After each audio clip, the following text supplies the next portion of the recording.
हम डिस्कस करने जा रहे हैं 404 का 4 tells the essential beauty guide. इसमें हम बात करने जा रहे हैं फर्स्ट 6 फिलअप्स की, जो कि दी हुई है और इसमें लिखा हुआ है नो मोर देन 3 वर्ड्स। कहता व्हाट विटामिन और minerals should you take if you have dry और फ्लेकी स्किन। कहता अगर आपकी ड्राई और फ्लेकी स्किन है तो आपको कौन से विटामिन और मिनरल्स लेने चाहिए। कहता अगर कट दैट वॉन्ट हील, अगर आपको कट लगा है और वो हील नहीं हो रहा है, जख्म नहीं भर रहा है तो क्या लेना चाहिए। ड्राई और थिन हेयर है तो क्या लेना चाहिए। पुअर और जनरल हेल्थ है और ज्यादातर आप बीमार रहते हैं तो क्या लेना चाहिए। और फेस जो आपकी एज से ज्यादा आप ओल्डर लगते हो तो क्या लेना चाहिए। और स्किन जहाँ पे रैश होती है तो क्या लेना चाहिए आपको। तो फर्स्ट का आंसर है पोटेशियम, सेकंड का आंसर है जिंक, थर्ड का आंसर है कैल्शियम, फोर्थ का आंसर है बी विटामिन, फिफ्थ का आंसर है विटामिन ई और सिक्स का आंसर है विटामिन ए। तो हम देखते हैं फर्स्ट ड्राई और फ्लेकी स्किन। तो अगर हम देखेंगे हर एक पैराग्राफ में अलग अलग बात की गई है, पर अगर हम फटाफट देखें तो नीचे से ही पोटेशियम के आगे लिखा हुआ है this essential product hydrates the skin and regulates normal function of the oil glands keeping the skin moist and supple not thin and dry. तो ड्राई एंड फ्लेकी स्किन के लिए आपको क्या लेना चाहिए, पोटेशियम। फिर कहता कट वॉन्ट हील, कट की बात हील नहीं हो तो जिंक में हमें ऊपर दिख रहा है it is essential for wound healing and new skin growth. तो जख्म के लिए बात की गई है, इसलिए आंसर है आपका सेकंड का जिंक आया। Dry and thin hair, hair हम देखेंगे कहाँ पे बात हुई है। हेयर की बात हुई है कैल्शियम में। कहता this add moisture and lustre to hair and nails, तो कैल्शियम आएगा। Poor general health and orphan ill, तो ये बी विटामिन में last line feeling of well being so you are less likely to get sick, कि आप कम बीमार हो, वही बात की हुई है। अ face that looks older than your age, तो हमें अगर ऐसा है तो हमें विटामिन ई लेना चाहिए। विटामिन ई के आगे लिखा ना it guards the skin against premature ageing. Then skin rash, skin rash के लिए हमें if it protects the skin against redness and inflammation caused by skin rashes, तो विटामिन ए लेना चाहिए। तो इसी तरीके से हमारे 1 to 6 आंसर हो गए हैं जो बहुत इजी थे। अब हम बात करने जा रहे हैं एमसीक्यूज की, जो 2 एमसीक्यूज हमें 7 और 8 दिए हुए हैं। वहां पे लिखा हुआ है the ALARA series and refrigerator. अगर जितनी भी एमसीक्यूज में आपको ऑप्शंस आए आपने वो चारों ट्रांसलेट करनी है। कहता है उसका यूनिक कूलिंग सिस्टम है, उसको डीफ्रीज करना पड़ेगा साल में एक बार, और लार्ज फैमिलीज के लिए अच्छा है, वो ज्यादा फ्यूल एफिशिएंट है as compared to other fridges. तो यहाँ पे सबसे पहली लाइन ही उसमें दी हुई है welcome to Alora the latest in GL series of frost free refrigerators. Frost free मतलब having the unique cooling system, उनका कूलिंग सिस्टम बहुत अच्छा है। तो आपका सेवेंथ का आंसर ए आएगा।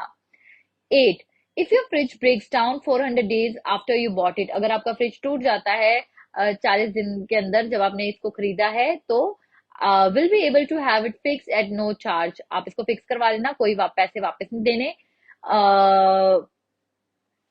विल हैव टू पे फॉर दी रिप्लेसमेंट पार्ट्स, आपको रिप्लेसमेंट पार्ट्स के लिए पैसे देने पड़ेंगे। आपको एक कॉपी भेजनी पड़ेगी रिसिप्ट की के रिप्लेसमेंट पार्ट्स आपको फ्री ऑफ कॉस्ट मिले, और ये सब कुछ कवर हो जाएगा, इसके पार्ट्स कुछ कवर हो जाएंगे रिपेयर के अंदर। तो जब कोई चीज खराब हो जाती है तो आप क्या करते हो, वारंटी में देखते हो ना।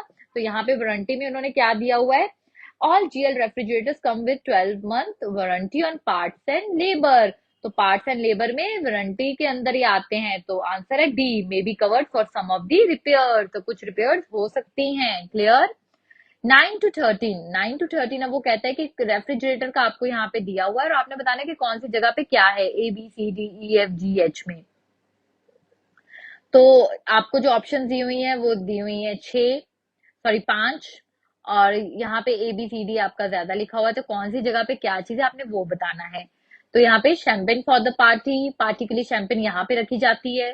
कैरेट्स एंड कैबेज यहाँ पे रखे जाते हैं। आइस फॉर द पार्टी यहाँ पे रखी जाती है। Chicken to be cooked in the following week यहाँ पे रखा जाता है। जार ऑफ मेयोनीज यहाँ पे रखी जाती है। सो हमने देखना है शैंपेन फॉर अ पार्टी कहाँ पे लिखा हुआ है, शैंपेन की बात कहाँ पे की है, ड्रिंक्स की बात कहाँ पे की हुई है। तो 9 का जो है हमें कूलिंग सिस्टम में हम देखेंगे second last line, wine and beer are kept at an ideal temperature by placing them in the special chill drink section in the centre of the fridge section. तो सेंटर क्या है, ABCDE, तो इनका centre क्या है, सी, इसलिए हमें centre में रखना है, सी में रखना है। तो 9 का आंसर सी आएगा। फिर आ जाओ कैरेट्स एंड कैबेज। तो कैरेट्स एंड कैबेज सब्जियां आ गई, तो हम सब्जियां देखते हैं। सब्जियों की बात कहाँ पे की हुई है? स्टोरेज में। All trays slide out for easy cleaning, the see through shelves are wide enough to store an array of food, the chilled food crisper at the bottom of the fridge compartment keeps vegetable fresher for longer। तो कहाँ पे है ये? Bottom compartment में। तो bottom compartment कौन सा है? E is the answer. Then is ice for the party. Additional features में हम देखेंगे आइस क्यूब्स लिखा हुआ है। Additional feature include an ice cube maker half way up the door of the freezer section which just one twist sends ice cubes falling into the tray below। तो कहता half way up. Half way up कहता freezer section के। तो freezer section कौन सा है? Half way up. F हमारा जो एफ है, डोर का एफ है, वो वहां पे हम आइस रखते हैं पार्टी के लिए, जो आगे जाके नीचे जाती है। 12 chicken to be cooked in the following week. कहता है चिकन की बात की गई है। उसी अगर हम देखें एडिशनल फीचर्स में ना, लास्ट में मीट लिखा हुआ है। तो जहां से लाइन शुरू होती है वहां से पढ़ते हैं। The fast freeze section in the lower section of the freezer. Lower section of the freezer, freezer क्या है? जो ऊपर वाला हिस्सा है जहां पे बर्फ जमती है। ensures meat can be frozen quickly and hygienically. तो बी वाले में, बी में हम मीट को, चिकन को रख सकते हैं। A jar of mayonnaise. कहता है जार ऑफ मेयोनीज हम कहाँ रखेंगे? तो वो कहता स्टोरेज में आ जाओ। These special bottle storage areas have grooves to hold all bottles and jars in place no matter what their size. Never again will have to contend with bottles falling over and spilling when you open the door।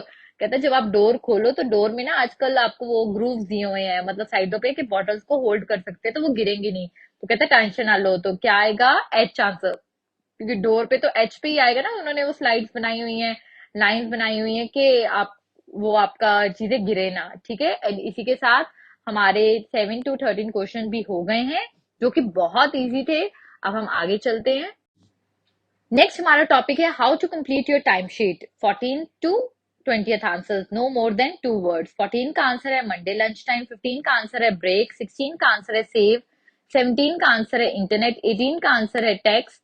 19 का answer है seek approval. 20 का answer है copy और photo copy. कहता 14 का answer, कहता make sure you submit your time sheet by dash. कहता ध्यान रखिए आप अपना जो टाइम शीट है इसके द्वारा सबमिट करवा दें। तो बिफोर यू स्टार्ट में अगर आप देखोगे, second line, although the cut off time for completing your timesheet for the previous week is Monday lunch time। तो क्या कहता कि आपने कब तक करवानी थी? मंडे लंच टाइम में। So answer is Monday lunch time. कहता don't forget to write down any dash you have in a day. अगर आपके पास आपने कोई ये ली है तो उसको मेंशन करना मत भूलें। तो उसी के आगे है make a note of time you arrive and leave and the breaks that you take. If you work more than 5 hours you must take a break at least 30 minutes for 30 minutes and mark this on your time sheet। तो क्या आपने लिखनी है? Break लिखनी है अपनी। by choosing to dash your details you can avoid having to enter them each time। कहता अगर आप ये कर लोगे ना अपनी डिटेल्स को, तो आपको हर बार एंटर नहीं करना पड़ेगा। कहते the first part of filling out your time sheet in is the employee identification section. You will need to include your name, your department, your employee identification number and your work phone number। Note, you have when you have completed this section you can save it for next time। तो आप क्या कर सकते हो? Save कर सकते हो। Clear? कहता है time sheeting codes for courses can be obtain from the dash. कहता हम यहाँ से ऑब्टेन कर सकते हैं। तो एंट्रिंग नॉन बिलेबल ऑर्ड्स में अगर आप देखोगे last line, the full list of codes can be found on the intranet under time sheet code. तो answer is intranet. It's intranet not internet, it's internet. By mistake जल्दी जल्दी में मेरे से भी बोला गया, तो इट्स इंट्रानेट। 18 का आंसर है tax receipt not tax invoice, क्योंकि इनवॉइस और रिसिट एक ही बात है, इसलिए इनवॉइस नहीं लिखना। इनवॉइस आप लिखोगे तो गलत होगा। तो आंसर सिर्फ टैक्स रहेगा। कहता है dash receipt is required to claim any money spent on business items. तो आपको क्या चाहिए है? एंटरिंग एक्सपेंसेस में आप देखो second line, you must attach a tax invoice for each expense. तो टैक्स इनवॉइस मतलब टैक्स रिसिट। तो आपने आंसर टैक्स लिखना है। Provided you seek dash from the manager you may claim over time. कहते हैं प्रोवाइडेड यू, अगर आप ये चीज कर रहे हो अपने मैनेजर से तो आप ओवर टाइम भी क्लेम कर सकते हो। तो फाइनलाइजिंग द टाइमशीट में ही आपका आंसर है। If you have exceeded 40 hours in the week you will need to seek approval from your manager. From your manager already लिखा है, तो मैनेजर से क्या लेना है, you need to seek approval. कहते you are strongly advise to dash your timesheet prior to submitting it. कहता अपनी टाइमशीट की ये जरूर करवा लेना। It is recommended that you take a photocopy for your on record in case of dispute. अपने record के लिए आप अपनी फोटोकॉपी अपने पास जरूर रख लीजिए। तो इट्स क्वाइट इजी। तो हमने यहाँ पे फिलअप्स भी कर लिए हैं, आपको मैंने समझाई है ये चीजें और बहुत ही इजी तरीके से। अब हम बात करेंगे नेक्स्ट 21 टू 27 की। 21 का आंसर है बी, 22 का आंसर है ई, 23 का आंसर है ए, 24 का आंसर है आई, 25 का आंसर है जी, 26 का आंसर है डी, 27 का आंसर है सी। तो 21 को क्या कह रहे हैं, कहता है account of activities on your first day of work. क्या आप फर्स्ट डे पे क्या क्या करते हो। तो ये किस पैराग्राफ में लिखा गया है, करियर्स एट नॉर्दर्न आउटलेट्स में। तो सेक्शन ए में हम बात करेंगे, कहते हैं size doesn't matter when it comes to motivation, every business needs it, and in fact at Northern Outlets we believe that the success of our business relies on having a team motivated hardworking employees who lose motivation become less productive and less creative, so their job performance is affected। कहता है उनकी job performance जो है affect हो सकती है, तो उनको पूरा एनर्जी से भरपूर रखना चाहिए। तो एनर्जी से भरपूर रखना चाहिए। ए वैसे 21 का आंसर ए नहीं है, बट एनर्जी से भरपूर रखना चाहिए 23 है। An explanation of the significance of enthusiastic employees, कि एंथुसियास्टिक एम्प्लॉयज का क्या महत्व है। तो 23 का आंसर हमारा ए है। तो हम अगला पढ़ते हैं बी। बी में किस बारे में बात की गई है, prior to your commencement at Northern Outlets, we will ask you about your expectations and career goals because we want you to feel a part of the team immediately. We share the history of our business with all new employees as well as on visions for the future in a very thorough welcome program। तो welcome programme कब होता है, first day पे। तो first day में वो बता रहे कि वो क्या क्या करेंगे। तो 21 का answer is your B. C में उन्होंने क्या बात की है, our aim is to build positive company environment where all employees feel worthwhile and valued. हर एम्प्लॉय ऐसा फील करे कि वैल्यू है, उनको खुद में एक सेटिस्फेक्शन हो। तो सेटिस्फेक्शन की बात 27 में की गई है, description of how to have a contented workplace, कि अच्छा वर्क प्लेस कैसा हो। तो 27 का आंसर है सी। नेक्स्ट आ जाओ डी। कहता on one way in which we do this to work with you to develop a career strategy that it takes into consideration your current skills and your future goals।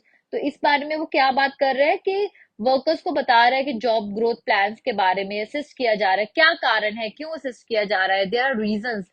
तो उसमें ये discuss किया गया है। तो आपका D का answer 26 होगा, reason for assisting workers with job growth plans. फिर हम आगे बात करेंगे अपने ई के बारे में। कहते हैं northern outlets also assist its employees to improve their professional skills by providing on the job training. अगर ऑन द जॉब ट्रेनिंग वो लेते हैं तो कहता वो कंसिडर करेंगे। कंसिडर की बात 22 में की हुई है, तो 22 का आंसर ई आपका आएगा। Clear. F awards and other incentives extra perks की तो बात ही नहीं हुई है, तो मैं छोड़ दूंगी। Northern outlets pride itself on keeping all of the promises we make to our employees. उनको बहुत घमंड है, उनको प्राइड है कि हम अपने सारे जो प्रोमिसेस है फुलफिल करते हैं। तो प्राइड है वो क्या हो गया, उनके प्रिंसिपल्स है ना कि वो फुलफिल करते हैं। तो आपका 25 का आंसर जी इसलिए आएगा। तो इसी की तरह से हमारे 21 टू 27 क्वेश्चंस भी हो चुके हैं। अब हम बात करेंगे 28 टू 32। 28 का आंसर है ट्रू, 29 का आंसर है ट्रू, 30th का आंसर है नॉट गिवन, 31 का आंसर है ट्रू, 32 का आंसर है नॉट गिवन। तो a matter of life and death की बात है, जिसमें कैंसर की बात की गई है। कहता 28 a poor diet increases the risk of developing cancer. कहता पुअर डाइट जो है वो इंक्रीज कर देता है कैंसर को डेवलप करने के लिए। तो हमारा फर्स्ट पैराग्राफ में ही ये इसका दिया हुआ है। Cancer is the second leading cause of death in the United States, but the risk of developing most types of cancers can be reduced by changing in a person's lifestyle. For example, by quitting smoking and having a healthy diet. तो healthy diet होगी तो इसका rate कम होगा, अगर poor diet होगी तो risk ज्यादा है। तो हाँ यही बात की हुई है, बस उसने हेल्दी अनहेल्दी शब्द यूज कर लिया, पर सेंटेंस का मतलब तो वही है ना, इसलिए आपका 28 का आंसर ट्रू हुआ। 29 कहता cell division occurs throughout a person life. कहता सेल डिवीजन ना इंसान की जिंदगी में एंड तक रहती है। उसी पैराग्राफ के नेक्स्ट पैराग्राफ में देखिए, during third line, during the early years of a person life normal sales divide more rapidly until the person becomes an adult. तो कहता है जो पर्सन सेल डिवाइड होते रहते हैं, पहले ज्यादा होते थे, एडल्ट में कम होते थे, पर सेल तो डिवाइड हो रहे हैं ना, सेल डिविजन चल रही हैं। तो क्वेश्चन में cell division occur throughout a person life, speed की बात नहीं की है, एडवर्ब नहीं यहाँ पे कोई यूज किया, इसलिए बात तो वही की हुई है लोकेशन में, इसलिए 29 का आंसर ट्रू आया।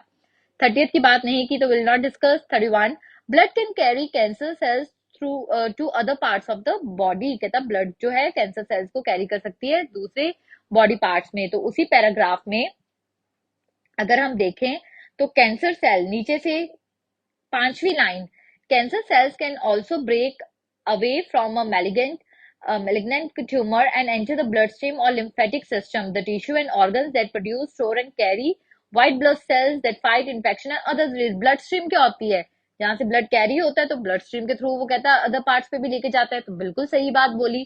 तो आपका आंसर ये 31 का ट्रू आया।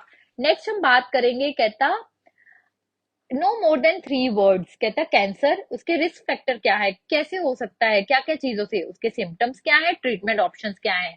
तो 33 का हमें रिस्क फैक्टर उसने बताया कि लंग, लंग कैंसर कैसे हो सकता है, डेंजरस सब्सटेंसेस से, जैसे ये हो, रेडन हो, एस्बेस्टोस हो।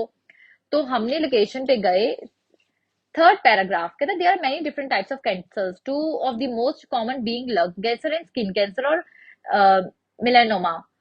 Researchers have discovered several causes of lung cancer, most of which are directly related to the use of the or the exposure of certain substances. For example, tobacco in cigarette। cigarette में जो tobacco होता है, तो cigarette नहीं हमने लिखना, tobacco लिखना है। substance क्या है, substance है tobacco, तो हम tobacco लिखेंगे, ठीक है।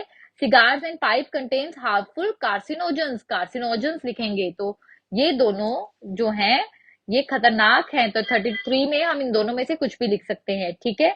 कहता melanoma physical, light skin, reddish hair, light coloured eyes, freckling, ये भी फैमिली हिस्ट्री भी हो सकती है, popularity of sunbathing, current trend of for outdoor activities. तो कैसे हो सकता है ये, कहता कैसे हो सकता है हम अभी पढ़ेंगे। फिफ्थ पैराग्राफ में, in addition, sixth line, in addition to and separate from the physical factor discussed, hereditary factors such as the existence of the family history of skin cancer can significantly increase an individual's chances of developing the disease। तो hereditary factor भी हो सकता है, especially if one or more or the of the other risk variables are present। Finally, the popularity of sunbathing and the current trend in outdoor activities over the last few decades are also considered to be the high behavioural risk factor. तो behavioural risk factor, behavioural factor भी हो सकता है, तो heredity और behaviour ये दोनों हो सकते हैं, ठीक है। कहता टोबैको के कारण क्या क्या सिम्टम्स होते हैं अगर लंग कैंसर होता है, तो कहता लोकलाइज पेन होती है और ये भी होता है, तो क्या होता है, तो फोर्थ पैराग्राफ में, because lung cancer is difficult to diagnose, it is important to be aware of the common signs of the symptom which may include localize pain and respiratory problems such as persistent cough and shortness of breath। तो persistent cough, respiratory problems, तो respiratory problems मतलब सांस लेने में दिक्कतें आती हैं और persistent cough होता है, तो हम ये भी लिख सकते हैं, shortness of breath भी लिख सकते हैं। 37 कहते हैं मेलानोमा के क्या होते हैं, कहते हैं न्यू मोल्स आ जाते हैं। और सेकेंड लास्ट पैराग्राफ में, the first sign of melanoma is a change in the size, shape, colour and feel of an existing moles. जो एग्जिस्टिंग मोल्स हैं उनका साइज वगैरह चेंज हो जाता है, तो ओल्ड और एग्जिस्टिंग मोल चेंजेस, ठीक है जी। और 38 कहता है, कहता ट्रीटमेंट ऑप्शंस क्या हैं, कहता ये तो आप सर्जरी करवा लो, कीमोथेरेपी करवा लो, बायोलॉजिकल थेरेपी करवा लो, रेडिएशन करवा लो, या आप क्या करवा सकते हो। तो सेकेंड लास्ट पैराग्राफ में दिया हुआ है ये सारी चीजें, including surgery, chemotherapy, biological therapy and radiation therapy. Patient may also benefit from a combination of treatment, तो ट्रीटमेंट को कॉम्बिनेशन ले लेते हैं, तो कहता उससे भी ये ठीक हो सकते हैं, क्लियर। नेक्स्ट 39 एंड 40 जो आपके एमसीक्यूज है, कहता the aim of cancer research is to, कहता एम क्या है कैंसर रिसर्च की, boost the immune system of cancer patient, क्या कैंसर पेशेंट्स का इम्यून सिस्टम जो है वो बूस्ट करना है। Find improve ways of fighting cancer, कहता है वो चीजें ढूंढनी है, इम्प्रूव वेज ढूंढने जिसको कैंसर से फाइट किया जा सके।